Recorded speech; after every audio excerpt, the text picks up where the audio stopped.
Bugun men 100 ming pul oldim xo'jayinimlardan va ko'ramiz 100 ming so'mga necha kunga diyetaga narsa ola olarkanman.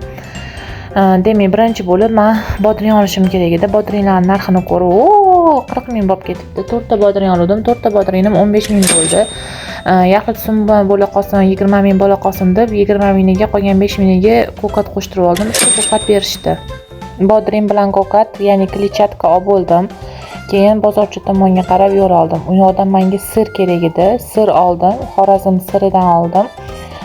Shunaqa kusogi menga 35 mingga tushdi.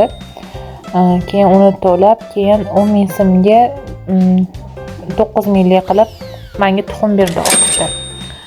Shu bilan tuxumni ham oldim. Keyin orada bolalarim menga uflaydigan puzurka chiqaradigan olib bering deshuvdi. Kirdikda ularga puzurka chiqaradigan magazinda yo'q ekan. Bu Konstovar magazini. Bu yerda hamma narsalar sotadi, zo'r narsalar.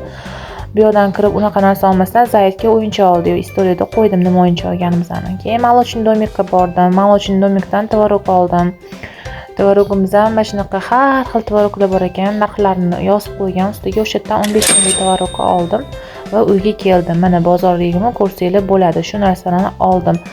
Shu narsadan hozir bitta narsa pishirmoqchiman. Reelslarimga kirsanglar ko'rasizlar, zo'r rullet pishirdim. Qolgan narsalar ortib qoldi.